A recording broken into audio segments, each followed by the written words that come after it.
Good morning అండి. Welcome back to my channel. అందరు ఎలా ఉన్నారు? నేనైతే చాలా బాగున్నాను. మీరు కూడా బాగుండాలని ఆశిస్తున్నాను. టమాటా చెట్టు చూడండి, ఇలా మంచిగా నీళ్ళాడుతూ ఉంది కదా పూత. అలా ఉండాలి అంటే నేను ఈ మొక్కని కిచెన్ కంపోస్ట్ బిన్లో పెట్టాను. అందుకనే మొక్కలు అయితే ఇంత హెల్తీగా ఉన్నాయన్నమాట. ఇదిగోండి, ఈ యొక్క బుజ్జి చెట్టుకి టమాటా కాయ కూడా వచ్చింది చూసారా. ఇవి రెండు కిచెన్ కంపోస్ట్ బిన్సే అన్నమాట. తర్వాత ఇవన్నీ ఇలా ఉన్నాయి కదా. ఇప్పుడు వీటికి మంచి పూత కాత రావాలంటే ఈరోజు అయితే ఒక మంచి లిక్విడ్ ఫర్టిలైజర్ ఇద్దామనుకుంటున్నాను. దాంతోపాటు అక్కడక్కడ టమాటా నారు కూడా ఉందన్నమాట. ఆ యొక్క టమాటా నారు కూడా పీకేసి వేరే ప్లేసుల్లో పెట్టేద్దాం అనుకుంటున్నాను. అది కూడా నిన్న చెప్పాను కదా మీకు, మందార పూలు తెంపేటప్పుడు కనిపించే మొగ్గలు తర్వాత కనిపిస్తూ ఉంటాయి. తర్వాత అక్కడక్కడ తులసి మొక్కలు కూడా ఉన్నాయి. ఆ యొక్క తులసి మొక్కలు కూడా చిన్న చిన్నగా ఉన్నప్పుడే వాటిని రీపాటింగ్ చేసుకుంటే మనము వెంకటేశ్వర స్వామికి మాల వేయడానికి ఉపయోగపడతాయి అన్నమాట, బాటిల్స్లో పెట్టుకుంటే. ఇదిగోండి గంగవేల్ కూర చూడండి ఇంత మంచిగా వస్తుందో. ఇదంతా కిచెన్ కంపోస్ట్ వేసినప్పుడు ఎక్కడో విత్తనాలు పడి ఉంటాయి కదా, అవి మంచిగా మొలుస్తాయి. మనం వేసిన దానికంటే వాటి అంతలో అవి పడి మొలుస్తాయి చూడండి, అవి మంచిగా వస్తాయి అన్నమాట. ఇదిగోండి మునగకాయలు అయితే మంచిగా వస్తున్నాయి, కానీ పూత చాలా వరకు రాలిపోయింది. ఓన్లీ ఇక్కడ ఒకదానికి 4 వచ్చినాయి, ఇక్కడ ఒకదానికి 1 వచ్చింది. చాలా కొమ్మలకి పూత వచ్చింది కానీ అంతా రాలిపోయింది. అందుకే నేను ఇప్పుడు ఏం చేస్తాం అనుకుంటే మొక్కలకి ఒక మంచి హెల్తీ లిక్విడ్ ఫర్టిలైజర్ ఇద్దాం అనుకుంటున్నాను. తర్వాత బాటిల్స్లలో వాటర్ మనము మట్టి ఫిల్ చేసుకున్నాక ఈ కొమ్మలు పర్పుల్ మొక్కలు పెట్టుకుందాం అనుకుంటున్నాను. చూడడానికి చాలా అందంగా కనిపిస్తుంది. చూడండి, ఇవి యొక్క స్టెమ్స్ కూడా చాలా స్ట్రాంగ్గా ఉన్నాయి. మనం వాటర్ రెగ్యులర్గా ఇచ్చి మనం కిచెన్ కంపోస్ట్లో పెట్టుకున్నాం అనుకోండి, మొక్కలు సూపర్గా ఉంటాయి అనమాట. నాకైతే అది అనిపించింది, అట్లే చేద్దాము. ఇదిగోండి, ఈ యొక్క అంజీర్ మొక్క కూడా మనకి మంచి పూత మీద ఉంది కదా, కాయలు మంచిగా వస్తూ ఉన్నాయి. ఈ స్టేజ్లో లిక్విడ్ ఫర్టిలైజర్స్ ఇస్తేనైతే సూపర్గా ఉంటాయి అనమాట. ఇప్పుడు నేను ఎలాంటి లిక్విడ్ ఫర్టిలైజర్ ఇస్తానో చూపిస్తాను, వచ్చేసేయండి. రైస్ వైన్ ఇద్దాం అనుకుంటున్నాను. నేనైతే నానబెట్టేశాను అన్నాన్ని, మిగిలిన అన్నాన్ని. దీన్ని ఇలా అన్నాం అనుకోండి, దీంట్లో మనకు మంచిగా రైస్ వైన్ వస్తుంది. దీన్ని ఇంకొంచెం డైల్యూట్ చేసుకొని మొక్కలకైతే స్ప్రే చేసుకుందాము. రైస్ వైన్ వల్ల బెనిఫిట్స్ ఏంటి అంటే, ఇది ఒక్క ముక్క పక్కన పెట్టేసుకుందాము. ఈ యొక్క రైస్ వైన్ వల్ల బెనిఫిట్ ఏంటి అంటే మనకి మొక్కలకి మిల్లీబగ్ రాకుండా చాలా బాగా దోహదపడుతుంది అనమాట. ఇలా అన్నం పిసికేసామంటే వచ్చేసింది. ఒక 2-3 రోజులు పులిసింటే ఇంక ఇలా పిసుకాల్సిన అవసరం కూడా లేదు, అదే వస్తుంది. ఈ పైన వాటర్ తీసుకొని రిమైనింగ్ మళ్ళీ మనం వాటర్ పోసి పెడితే మళ్ళీ నెక్స్ట్ డే కూడా ఉపయోగపడుతుంది. ఓకేనా, ఇలా చిక్కగా ఉంది చూడండి. ఇంకా కొన్ని వాటర్ మిక్స్ చేసుకొని మొక్కలకైతే స్ప్రే చేసుకుందాం. మరి అంత చిక్కగా కూడా ఉండొద్దు అనమాట.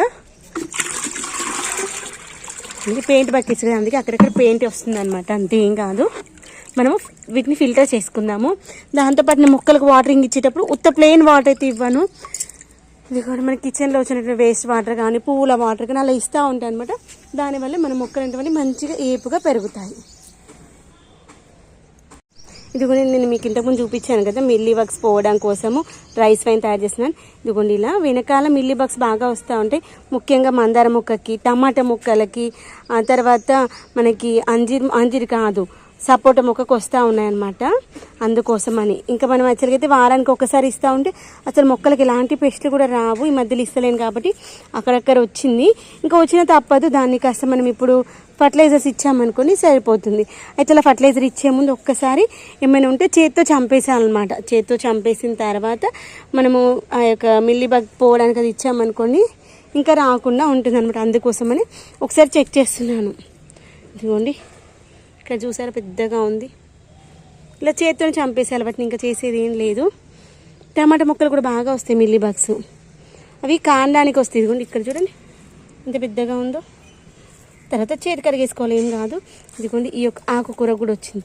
ఒక కుండీలో ఒక మొక్కకి దేనికైనా ఉంది అనుకోండి, వేరే మొక్కలు కూడా వస్తాయి. ఈ యొక్క చుక్కకూర కూడా చుక్కకూర కాదు, గంగవేల్ కూర కూడా బాగుంది.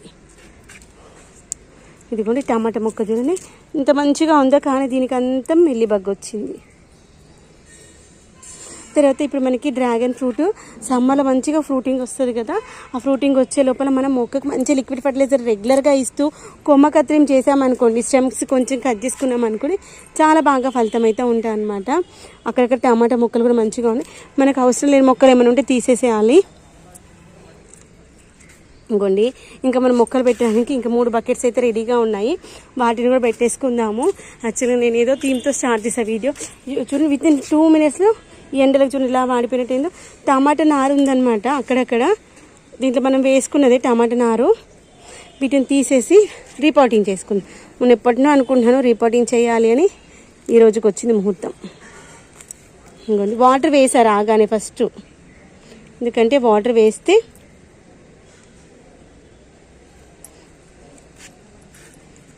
మనకి రూట్స్ అంటే డిస్టర్బ్ అవ్వకుండా మంచిగా వస్తాయి, అందుకోసం అనమాట. అంతే.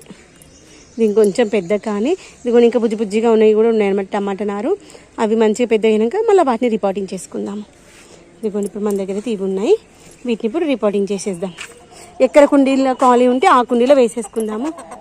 ఇది నువ్వు తినేది కాదబ్బా, దానికి గ్రీన్గా ఆకులు కనిపిస్తే పాపం వచ్చేస్తుంది. ఇదిగోండి వాటర్ అయితే ఫిల్టర్ చేసుకున్నాను. ఇదిగోండి కింద అడుగున రైస్ ఉంది, వాటర్ అయితే ఫిల్టర్ చేసే పెద్ద ఫిల్టర్ ఫనల్ ఇదేంటి చాయ్ జాలి కాకుండా పెద్దది తెచ్చాను, అది ఈజీగా అయిపోతుంది. దాంట్లోకి నీళ్ళకి పెట్టేసుకున్నా. తర్వాత ఫనల్ కూడా తీసుకున్నాంటే మొన్న ఫనల్ పెట్టేసుకొని బాటిల్స్లో నింపేసుకుందాము. ఇంకోండి మొక్కలకైతే వాటర్ పోయడం అయిపోయింది, ఇప్పుడైతే స్ప్రే చేస్తున్నాను. టమాటా పూత చూడ ఎంత మంచిగా ఉంది. ముఖ్యంగా ఈ యొక్క టమాటా మొక్కలకి మిల్లీబగ్ బాగా వస్తుంది. ఆ మిల్లీబగ్ రాకుండా బాగా పనిచేస్తుంది. మిల్లీబగ్తో పాటు వేరే పెస్ట్లు కూడా రావన్నమాట. ఈ యొక్క రైస్ ఏంటంటే మంచి పెస్ట్ కంట్రోల్గా పనిచేస్తుంది. ఇది పాలకూర, ఇది కూడా తీసుకెళ్దాం మర్చిపోవద్దు. ఈ ఎండలకి మనం మర్చిపోయామనుకోండి వచ్చేసరికి వాడిపోతుంది. ఈ మొక్కలు కూడా మంచి పూత వస్తాయి అన్నమాట, పువ్వుల మొక్కలు కూడా. తర్వాత ఈ యొక్క ఫ్లవరింగ్ ప్లాంట్స్ ఉన్నాయి కదా, వాటి యొక్క పువ్వు సైజు పెరుగుతుంది. తర్వాత ఆ యొక్క పువ్వు డార్క్ కలర్ వస్తాయి అన్నమాట. ఈ యొక్క రైస్ వైన్ వల్ల మిల్లీ బగ్స్ పోతాయి ఈ యొక్క రైస్ వైన్ ద్వారా. దాంతోపాటు వచ్చే పువ్వులు అంటే మంచి కాన్సన్ట్రేషన్తో వస్తాయి. ఇంకా టమాటా మొక్క వాడిపోయినట్టు అయిపోయింది. మెయిన్ టమాటా మొక్కలు వాడిపోవడానికి రీజన్ రైస్ వైనే అనమాట, సారీ మిల్లీ బగ్సే. ఇలా అన్ని మొక్కలకి మంచిగా స్ప్రే చేసి మొక్కకి కింద పెట్టాను కదా తాడు, తర్వాత ఇంకొంచెం పైకి మార్చేసుకోవాలి, మొక్క సైజు పెరిగింది కదా అందుకని.